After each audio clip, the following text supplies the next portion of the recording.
Dog Nation, Jackson, Janet's greetings and welcome to your daily dose of Donkey with Ginger. It's your boy, the Viking Donkey, bringing you some Steelers talk that thankfully happened after Thanksgiving, because now I can say the Steelers are back in first place. But what a disappointing weekend. We have Gingy with us, and we played the Bears, who, if anyone recalls, Donkey was pleading for the Steelers to trade Mike Tomlin to the Bears when they showed interest, get a first-round pick, and sign Ben Johnson to be our coach. And Gingy, Ben Johnson showed every reason why I wanted him to be the Steelers coach in the way that he just out-manipulated, is what I'll call it, the Mike Tomlin system. Gingy, 31-28, that much money spent on the defense. I know the defense scored a touchdown, but it can't be that way, right? This just can't keep happening. Newton Gingy in the house, coming up after an L. Yeah, Donkey. Their Bears offense looked particularly well schemed, in my opinion, Sunday. They knew the exact right pressure points to hit, and Caleb Williams is a very interesting quarterback. His completion percentage is absolutely atrocious, but 3 touchdowns, gets the job done when he needs to. Not really overwhelming production on their receiving end either. Really well spread around. 64, 53, 49, 46 yards respectively. Everyone over 40, yeah. It was a death by 1,000 cuts. The Steelers didn't stop anyone from that. The running game, they did pretty well at stopping Swift, but the other guy played pretty darn good. Caleb Williams added some big runs in there. Maybe more importantly was outside of that sack fumble, Caleb Williams played a clean slate, Gingy. Yeah, and that's the issue. Looking at Steelers pass rush, looking at you, yeah, there was a big highlight in there where T.J. Watt suplexed Caleb Williams into the end zone, leading to a forced fumble. Touchdown, Nick Herbig. But outside of that, Donkey, 1 sack allowed by the Chicago Bears, and that's never going to be the recipe for a Steelers win there. No, and Chicago's a team that's given up a lot of pressure this year, and the Steelers just couldn't bring any. Caleb Williams has been a little loose with the ball, and outside that fumble, he really wasn't. T.J. Watt, now the most sacks of any Watt in the history of the NFL, so that's kind of cool. Shout out to T.J. for that. But, man, the way they spent money on this defense, you would expect it to be better. I know the offense wasn't good, but let's be honest here. Backup quarterback, you put 28 points on the board, 21 of which came from the offense. It seems like this team just wants to be a defensive team but can't get it done. I mean, talk about living in your fears, all of this. Gingy, there's 2 things that I want to absolutely rip the offense for before we get into anything else is. How many tight ends do we play on a daily? Like 4? We run the heavy package more than any other team in the NFL? How the hell did we not throw a ball over the middle of the field? And more importantly, how are the Steelers the team in the NFL right now that has the least amount of passes over the middle in the NFL? Something like 11% of their passes are over the middle, which is the worst in the NFL by almost 10%. How the hell do you build a team around tight ends and not throw the ball over the middle of the field? It's pretty wild, Donkey, to be honest. Not very effective either. And then point 2 here, for all the people who want to say, oh, that's just Mike Tomlin not letting Arthur Smith do what he wants. Explain to me how Arthur Smith has receivers like Calvin Austin III and Roman Wilson, the perfect guy to run end-arounds with, and we run the end-around to frickin' Jonnu Smith every goddamn week, Gingy. It's not like it was a 1-week trick, right? Every week, Jonnu Smith gets an end-around. What in the world is going around here? What fantasy am I living in that the Steelers think this is good? Like, seriously, what the hell is wrong with these people? Steelers getting absolutely no offensive production at the wide receiver position. DK Metcalf is a massive bust right now. George Pickens has more yards than all of our receivers combined. He does. I'm just going to put that out there. And I don't know if that's scheme or that's team, Donkey, but there's a problem. It's scheme and team. Like George Pickens, I've watched them now both in a relatively good offense. George Pickens is better than DK Metcalf as a receiver, but DK's not this bad, and George Pickens wasn't that bad last year. It's this team just doesn't allow for modern offensive schemes. And at this point, it's through the last almost offensive scheme we had was Todd Haley, but he is a head coach that held his own. At this point, you have to say this is just how Mike Tomlin likes to run offense. Like, there's nothing else to say. This is what he wants. He wants boring, methodical football that doesn't make sense, that doesn't beat good teams. You're going to have a big play from somewhere, Donkey, especially if the defense isn't performing off the charts, just performing averagely. Overall, though, really a tale of two halves, Donkey. I thought the first half looked dramatically better than the second half did, especially that third quarter. What was that? 3 possessions and 2 punts and a fumble in that third quarter? Absolutely miserable. Totally switched the momentum and changed the tide of that game. Steelers were winning at half, Donkey. Yeah, they were. It was 21-17, right? Mm-hmm. Yeah, Gingy, I don't know what to say, man. I watched this game and I'm frustrated. The only thing I can say is, hey, our whole damn division sucks. Like, the Bengals I'm going to be honest with you. The Bengals with Joe Burrow are the best team in this division.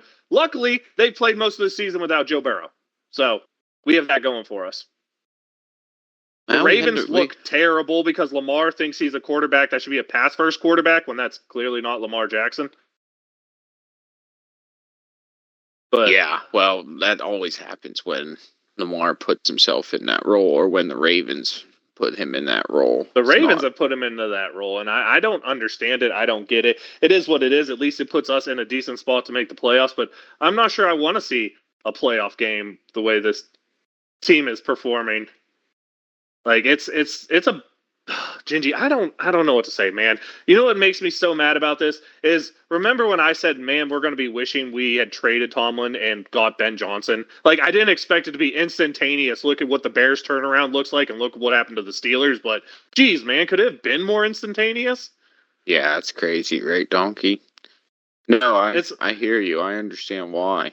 We're really afraid to make that big of a change, but clearly on last Sunday, I think Ben Johnson's skill set really showed through the way that he utilizes the players on that Bears offense. Yeah, it puts players in positions to win. I mean, hell, you have ex-Steeler players now, current Steelers players, calling out the game plan and how they're just put in a position to lose. And then, of course, you got Cam Hayward, the GM, defending the coaches going, oh, they don't need to call the right play. We just need to execute and things will be okay. Tell me that's not a player who knows the coaching sucks. Tell me that's not what that was, Gingy. It's I'm going to defend the coaching even though I know they suck type of comment. Yeah, they're trying to keep it in-house. That's a good team player. That's a captain behavior, Donkey. Not going to knock him from that, but we need to see some Gingy, when results. It's been in-house for 10 years and it's never worked, don't you think maybe it's time to change your approach? We need to see some performance backing up these words.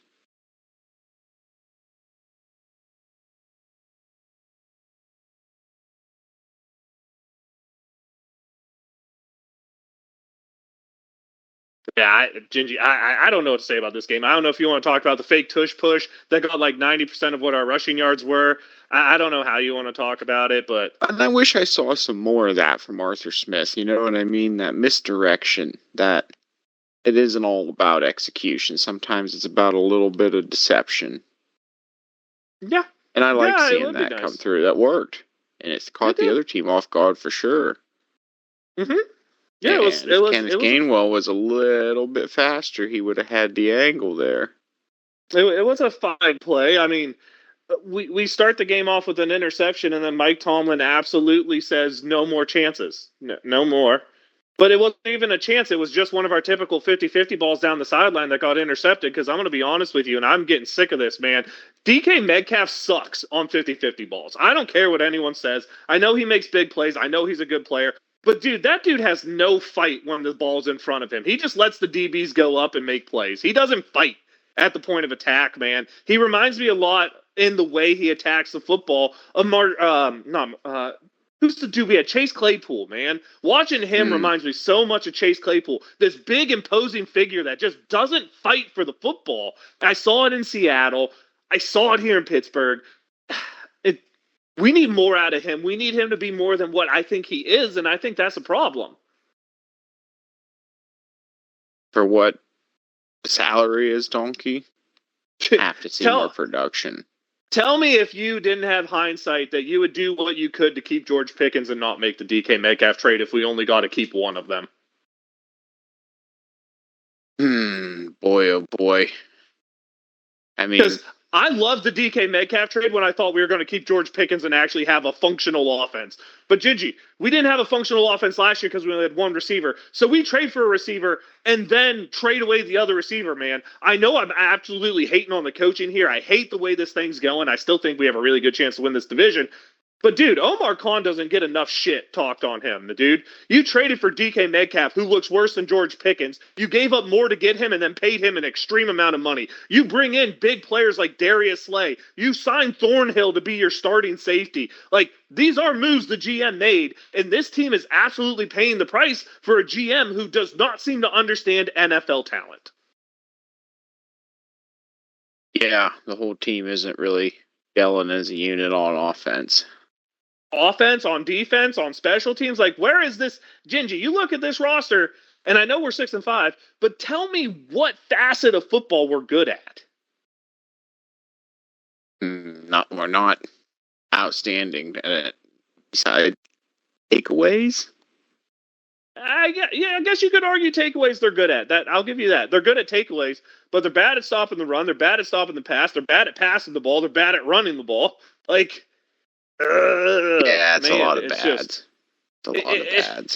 It's not acceptable. You spend this much money, you go all in. You have to produce. And let's be honest here. There's still a chance, right? Like, we're here. We're upset. This has sucked. We haven't looked good since. And Gingy, we haven't looked good since. Remember my old saying with new quarterbacks, you have to give 5 weeks before you can judge them in their new team? Mm-hmm. We have not looked good since we've been in what I call the judgeable area. We have not looked like a good football team. I know the points this week were good, but I think that was really deceptive. Like, the game itself was bad. The conversions were bad. The timing was bad. It wasn't pretty. And I think what makes it hard is I don't know how. This is where I'm at, Gingy, and maybe you have an idea here. How does it get better? Boy, oh boy. We need to have some big play threat. It opens up everything else with play action, donkey, but that doesn't seem like it's really in the cards for us. No, to me, the way you take advantage of this is we have 4 tight ends. We throw the ball over the middle of the field, but I don't think that's going to happen. I don't think, no matter how much that's clearly the answer, sorry about that, I don't think Mike Tomlin lets the answer happen, Gingy, and that's why I'm at a loss, man, because this loss just puts in perspective how bad the Steelers are at the basics. Like, throwing the ball over the middle when you have a bunch of tight ends. Like, that should be basic, right? Football 101? You would think, donkey, but maybe they got something that I don't know. Yeah, I don't know, man. I want to see them turn around. I want to see it come to fruition. I want to see this team make the playoffs and make a run. Because let's be honest, a lot of these teams that are going to make the playoffs this year are going to be young teams that maybe can be had. I mean, the Chiefs are currently on the outside looking in. You have the Bills looking like they're going to be a wild card team unless New England loses out. You have Baltimore potentially not making the playoffs if the Steelers beat them twice. This could be the year where the AFC is wide open for an average team to make a run. But I don't know why, Gingy. I just don't feel, even if the Steelers are the average team, that runs in them. They're going to have to put some more consistency together. Like I said, 4 quarters of football, donkey. Like I said, the offense in the first half looked completely different than the second. Mm-hmm. Yeah. There was a long drive in the second, like a 12-play, 75-yard drive, right, that led to some points. After the Bears went up 10, we had like a long drive to, score a touchdown, right? Because we scored the touchdown on the long drive, right? Touchdown to Freiermuth? Yeah. No. Yeah, but the third quarter we were completely absent. Yeah. How many times have we talked about this, man? Go into halftime, the Steelers are winning, the other team adjusting. It looks like the Steelers didn't. It happened again. It happens way too often now for it to be something you throw under the rug. And I don't even know what to say about this anymore, Gingy. I mean, this game just disheartened me, mainly because Ben Johnson's the guy I was absolutely slamming the desk for the Steelers to go after. Ben Johnson was the guy I thought could modernize this team. And then to watch him just dismantle a Mike Tomlin team, man. You want to talk about feeling like you absolutely got kicked while you're down? That's where I'm at right now. I don't know how I want to describe this game. I mean, not enough pressure on Caleb Williams. Yeah, we did okay stopping the run, but where the hell were the middle linebackers the whole game? Where were the cornerbacks? Where were the safeties? Where was any splash play to be made outside of one moment of brilliance by TJ Watt that was preceded by an absolute moment of dumbness by Caleb Williams? What circumstance should a quarterback run backwards into the end zone towards the pass rusher? Like, it was a moment of dumbness that TJ Watt turned into a moment of brilliance for himself. Outside of that, the hell did the defense do the whole game? Nothing. Donkey. They were pretty much moving the ball pretty regularly to whoever they wanted to. Yeah, it was like nothing was covered. There were a couple bad throws by Caleb Williams that really helped the Steelers because there would have been a little bit more explosion from them if he, had actually thrown the ball where it's supposed to go. And Mason Rudolph, I mean, he did what you expect, or you would like to see a backup do, Gingy, in my opinion. I mean, I thought the offense was okay. If you take away Gainwell's little trick play, about 4 yards a carry it's good, but it's not good enough, right? When that's going to be what your focal point is. Rudolph with an even touchdown to turnover ratio, I'm absolutely fine with that. That's where I expect a backup to be. But man, DK Metcalf, 4 yards a catch. Did a Steeler break 30 yards receiving? I don't think we had anyone over 30 yards. Like, I don't think so. How does that happen, and how does it keep happening week in, week out? At least we finally won time of possession, Gingy. There is a bright spot. We won time of possession. I left him speechless. Nope, nothing over 30 yards. Not good enough. Yeah, we won time of possession. I don't know what else to say about this game, man. It was brutal. I think the Steelers should have let Boswell try a 64-yarder to tie the game. I mean, what the hell did we have to lose? Yeah, well, you said last week we didn't have a real good history in Chicago. No, we don't. Position to bounce. This is a team, Gingy, that has to keep it going. They have to figure something out. I know Aaron Rodgers is back this week. We lost Broderick Jones in the game. I believe Joey Porter Jr. is out as well, right? So we lost Broderick Jones, lost Joey Porter Jr. Some people need to step up. Maybe this is the time we finally see Asante Samuel Jr. get some playing time. We need to see something, man. And maybe Asante Samuel can bring us a little bit of boost, Gingy. You think that's a thing going forward? We need something to keep some coverage in this game. The secondary is getting really beat up. And, of course, we did do the predictions, by the way, and everybody here predicted Baltimore to win, being at home on Thanksgiving. But the Bengals won that game, so hope for the Steelers, still in first place. Anything else this weekend that piqued your interest, Gingy? Like, I don't know, a dude getting straight up punched in his dick in the San Francisco game? That's uncalled for. My goodness. What this generation of football players is doing, spitting on each other and like we didn't have Bill Romanowski at all. Well, it's just there's cameras everywhere, dude. You can't get away with punching someone in the crotch. No, you cannot. It was pretty blatant. Oh my goodness, that was ridiculous. Anything that you want to talk about from this weekend outside of the Steelers game, Gingy, before we move on to Buffalo? No, I think this is a big AFC matchup this week, Donkey. Going to be very relevant. Steelers need this. Yeah, they certainly do. This is a huge game for the Steelers. All right, let's get into it then. Buffalo's coming to Pittsburgh. 17-13, the Steelers are all-time against Buffalo. It's 10-3 at home, but the most recent meeting was a 2019 loss, 17-10. The biggest win was Buffalo beat us 38-3 in 2022. I believe that was that was the year before the playoff game. Pittsburgh's biggest win was 28-0 in 1979.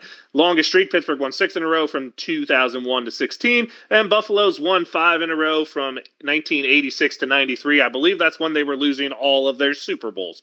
The current streak is Buffalo's won the last 2, with, of course, the last one being the playoff meeting January 15th of 2024, 31-17, Buffalo. Gingy, how do you feel about playing Josh Allen and these Bills when they're in a position where they can't afford to lose? Scary. And they're coming back mean, I think, after their game last. They have a long rest after last Thursday. That game didn't go so well for them. 10 days off they get. Yeah, looking kind of nervous, Donkey. We're going to need to do something to stop Josh Allen. Yeah, I am very nervous about playing these Bills team. Was their last game? Their last game was that their win against Tampa where they put up like 40 points. No, I don't think that was right one. No, they had a tough game on Thursday. Yeah, it's the loss to Houston, right? The 23-19 loss to Houston. Oh yeah, Houston. Excuse me. Yeah, I don't know why the Tampa Bay game was up in my head. Probably because they're all around the same time. When you look at this Bills team offensively, obviously, it's Josh Allen and James Cook, man. Those two are amazing. Cook's already over 1,000 yards rushing this year. Josh Allen's there. You get to the receiving yards, man. Would you have guessed that Khalil Shakir's the guy leading them in receiving? I mean, I wouldn't have. Keon Coleman's probably going to be back and play this week. Joshua Palmer, good receiver. Tight end Dalton Kincaid. Pretty good set. Not a pretty good set of receivers out there, but, you know, Shakir has about as many receiving yards as any Steeler. I don't know, Donkey. We're going to have to keep the lid on it. None of these big Josh Allen rainbow passes.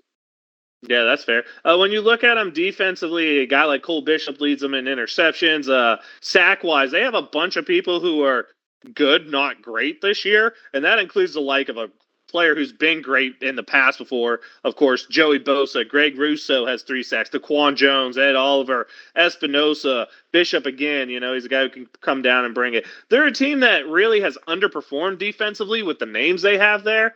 But there's a lot of potential in them to really get a good pass rush and force a lot of turnovers. Really try to make this game, especially if the Steelers let them get early, man. They have the type of defense that is still capable of teeing off on a quarterback when they get a lead.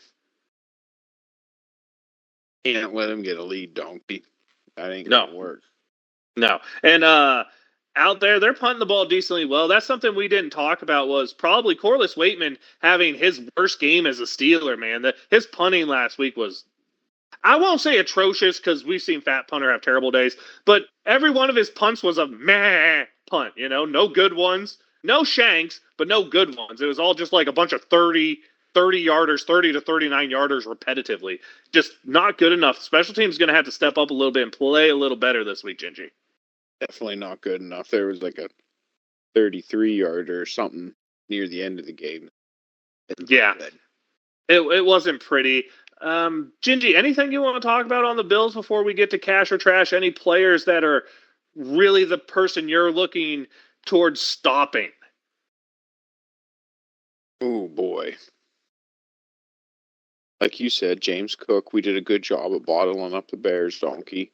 We can do the same with Buffalo this week. Force Josh Allen into trying to be a hero. See if we can't capitalize there. Gotta have a clean sheet on our end. And Aaron Rodgers coming back into the lineup, Donkey. You must be ready. Yeah. He definitely needs to be ready, as you said. I don't know why I just got like Archie vibes right there, dude. I was like, be ready. Instead of we ready, we're going to chant it, be ready, you know? Well, I just mean in terms of clean sheet. Who the best. Clean sheet, gripping the ball. Yeah. No club. Needs to be on point, Donkey. Hopefully. Yeah, the offensive line definitely needs to be on point because they're going to be the ones that are keeping, you know, him from getting absolutely shellanked. It has to be the offensive line playing well. That's right. Can't let him get hit on the blind side again, Donkey. Yeah. Gotta keep him upright. Yep, for sure. This is a game that I don't want to say it's really winnable, but it feels like it has to be a winnable game for the Steelers going forward, right? Like if they want to, I guess we could just argue, Gingy, all we have to do is beat Baltimore and we win the division. I guess that could be our argument, but I really feel like this is one they need to have, Gingy. No, we're going to be a legitimate contender. You're going to need to beat a team of the Bills' caliber. Yeah, without a doubt. Yeah, well, okay, so let's get into that, Gingy. Let's get to cash or trash. Do you want to start on offense or defense? Give me some offense.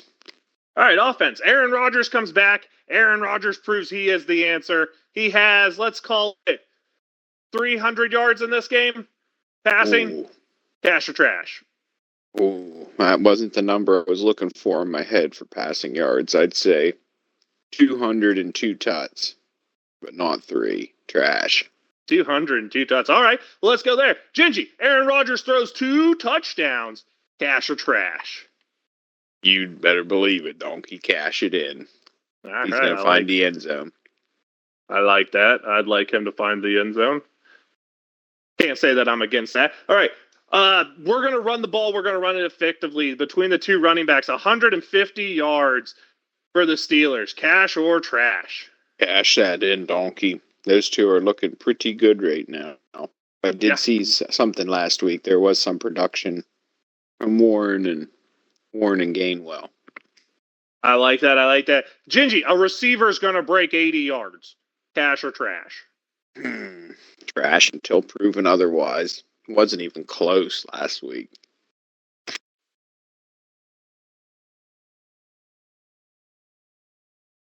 Yeah, that's fine. And we have one more, right, to do on the offensive side. Let's go. Offensive line holds them to 2 or less sacks in the game. Cash or trash? Ooh. 2 or less. Cash it in at 2. Okay, I like that. Now let's flip over defensive side of the ball, Gingy. At some point we have to get a pass rush, right? The Steelers will have 3 or more sacks of Josh Allen. Oh. Cash it in, but that might be just wishful thinking. Yeah, I don't know. Shutting down the run was a big thing last week. The Steelers will hold the Bills under 110 yards rushing. You know what? Cash that in. Let's build an identity around stop and run.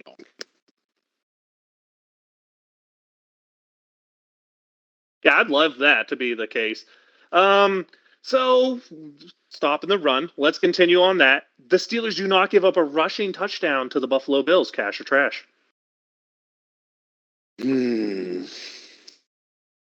Trash, but it won't be to a running back. Okay.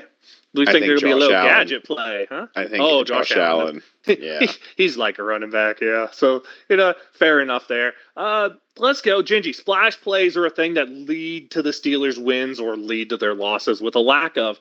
They'll get 2 turnovers this week from the Buffalo Bills. Absolutely. Cash it in. We're going to have some splash this week. Gingy, I wasn't sure where to put special teams, so I kind of throw them to defense. The special teams is going to have a splash play. Block punt, block field goal, big return, cash or trash. I really wish to say it, but we haven't had a big splash like that since Killebrew has been out for most of the year. Trash. All right, fair enough. Gingy, at that point now, you give me a breakdown of what you feel this game is going to be like. Donkey, I want to see what we tried to do last week actually happen. What we were doing the first half, right? Establishing possession, running the ball. Okay. Did we lose Gingy? Not in the middle of a thought. Gingy, come back. Oh, no. All right, establish identity, running the ball. Take it over. Yeah, we're... Yeah, getting that time of possession, trying to execute what we did do beginning last week, right? I don't know why we went away from it in the second half, but some good consistent plays. I really want to see more Jonnu Smith get involved. Got to get this guy on a rhythm. And yeah, overall, looking to see some more consistency. None of these 3 and outs, and hopefully no silly mistakes with Aaron Rodgers at the helm. Maybe we'll be able to avoid some of these, or a formation call. That's what I'd love. I'd love to hear what can come to fruition. Gingy, I think you see the 2015 playoff game, man. I think it's going to be a repeat. I think you're going to see a hungry Buffalo Bills team that's going to step on the Steelers early. The game's going to look closer than it was in the final score, but I really feel like you're just going to see an absolute Buffalo Bill domination of the Pittsburgh Steelers. I think you're going to see an early establishment of the run. I think you're going to see Josh Allen have way too much time to pass, and you're going to see an offense that's just stuck in neutral. I feel this is just going to be your prototypical Mike Tomlin plays a good team late in the year game. I know it's not December yet. I know it's not December football when we have our crushing start yet, but getting Baltimore twice at the end of the year, I think we're due for a November egg. And we haven't really laid a complete egg yet. I think this is the game the egg happens. I think the Bills' offensive line shuts down the Steelers. I think the Bills' defensive line shuts down the Steelers' running game. I think the Bills established a run, the Steelers can't establish a run, and I think it's just going to be a long day at Acrisure where you're going to hear some boos and potentially some people calling for someone's job. I don't know how it's going to go, but I think Terrell Austin, if things go the way I see, might have some fans giving him the Matt Canada treatment, Gingy. That's just the way I see it going. Dang. Don't listen to him, Jackson Jennings. It's going to go better than that. I hope for all sakes that's true. Anything else you want to talk about before we get into some picks for the week, Gingy? No, I don't know, Donkey. I don't think so. All right. Well, we all picked the Ravens game wrong. Laskers likes the Niners over the Browns. I, too, like the Niners over the Browns just because I think the Browns won't be able to move the ball against the Niners defense the way they were able to against that terrible Raiders team. And even when Purdy plays terrible like he did last week, that team's good enough to put up 20 points. And when you play the Browns, most of the time that's good enough to win. So I like the Browns or the Niners over the Browns, just like Laskers likes the Niners over the Browns. Gingy, who you got in that one? Yep, give me the Niners. All right, and then let's get to the coup de grace, the game that matters, the Pittsburgh Steelers. First place, Pittsburgh Steelers, hosting the wild card holding Buffalo Bills right now. Gingy, who'd you like? What'd you like as a score? And who do you think's going to be the most important player? Give me the Pittsburgh Steelers in a nail biter, 24-23. Jaylen Warren being the X factor. I'm looking for the game to be separated in the second half. He's going to break one big, and it's going to matter, Donkey. Laskers has the Steelers 31, Bills 28, with the X factor Gainwell scoring a couple touchdowns. Okay, we're on a running back theme, and I'm not going to stop it. I think this game is 31-20 Buffalo Bills with the X factor of Cook. I think the running backs is going to be the X factor. I just disagree with you guys on which team's running back it's going to be, I guess. So we have that there. Gingy, any shout out for this week? Not usually on a loss, but shout out to TJ Watt for that sack, passing his legendary brother JJ, and he's still got some football left in him. Hopefully, a few more sacks to go. Some playoff football. Absolutely. Yeah, that's a good one to go with. I think my shout out for this week, I don't really want to give it to an active member of the Pittsburgh Steelers right now, man, because they all kind of let me down last week. So I'm going to give it to Hines Ward, getting himself to be a Hall of Fame finalist again. Well-deserved, and the man should be in. Don't hold him out again, because y'all don't understand that a blocking receiver with the same type of receiving numbers as all those receiving receivers definitely deserves it. I mean, the man has rules written about him, Gingy. If that's not a Hall of Famer, I don't know what is, and I'm a little irritated that he has to go this far to get his chance. I'd love to see it. Yeah, well, it'd be well-deserved. I guess it's time. And by the way, for all you Eli Manning lovers, he deserves to be in before Eli. Just full disclosure. Now I guess it's time to let all you Jackson Jennings know that I am the Viking Donkey. That's Viking_Donkey at Twitch, at Twitter. Your Daily Dose of Donkey with Ginger is an awesome YouTube channel where you get this great content. Hopefully we have a little more happiness, a little more pep in our step for next week. But Gingy, I think they all understand where we're coming from and why we are the way we are right now. But if they don't, Gingy, let them know. Coming off that big turkey feast, time to get it all hyped up for the weekend, though, folks. Big AFC North matchups. Steelers, Bills. Wave them if you got them. Here we go, Steelers.